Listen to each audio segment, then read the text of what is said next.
Hello everyone, এটা আমার first blog. আশা করি তোমাদের ব্লগটা দেখতে ভালো লাগবে। আজকে আমি সারাদিন বাকি কী করি না করি সেটাই তোমার সাথে শেয়ার করবো। তো যদি ভালো লাগে লাইক কমেন্ট শেয়ার করে দিও। এই যে দেখো, এখানে আমরা এখন বসে আছি, আমার বোন, আমি আর যে আমার ছেলে। অনেক বোরিং লাগতেছে, কী করবো সারাদিন আমাদের এটাই কাজ। মোবাইলও চালাতে ইচ্ছা করতেছে না। তো গাইস, আমি এখন এই যে আমার কোনো একটা জামা অর্ডার করছি, রিটার্ন করছিল, রিটার্ন করে নিয়ে আসলাম।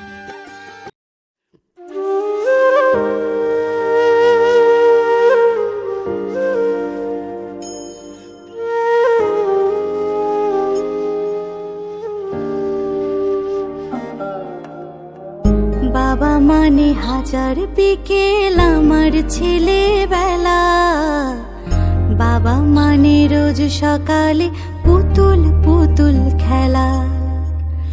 বাবা মানে হাজার বিকেল আমার ছেলেবেলা, বাবা মানে রোজ সকালে পুতুল।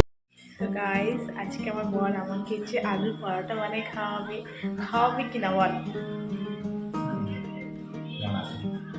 চলো দেখতে থাকি আমার বোন কি করছে। আমি রাত্রেবেলা ভাত খাবো না, তো সেই জন্য আমার জন্য আলুর পরোটা বানাবো আজকে। শিল্পী শিল্পী কি রান্না করতেছ? ভাজা। এই যে আমার জন্য ফুলকপি ভাজা আর আলু কার পরোটা। এখানে লাইট নেই রে, সেই জন্য অন্ধকার একটু আসছে, কিছু বল। তো এই যে আমার ছেলেকে আমি ঘুম পাড়াচ্ছি আর আমার বোন রান্না করছিল।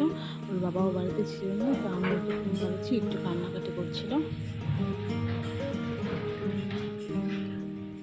বসে থাকলেও ঘুমাতে চায় না, ওকে দাঁড়িয়ে একটু হাঁটাহাঁটি করে ওকে ঘুম পাড়াতে পারে। তো এই দেখো, আমাদের রুটি হয়ে গেছিলো, তো ও আর আমি প্রথমে খাচ্ছিলাম, তারপরে হচ্ছে আমার বোন খাবে, কারণ ও আমার ছেলেকে নিয়ে আছে। দুজন খেতে লাগে, একজনকে মানে ওকে ধরে থাকতে লাগে, নাহলে ও কান্নাকাটি করে। তো আমাদের খাওয়া হয়ে গেলেই ও খাবে। আমরা হাসাহাসি করছিলাম, একটা রুটির মাঝখানে একটু ফুলে গিয়েছিল, ওই ফুলা রুটিটাই ও নিয়েছিল, সেই জন্য একটু হাসাহাসি করছিলাম। আজকের ব্লগটা এই পর্যন্ত। ভালো লাগলে লাইক কমেন্ট শেয়ার করে দিও।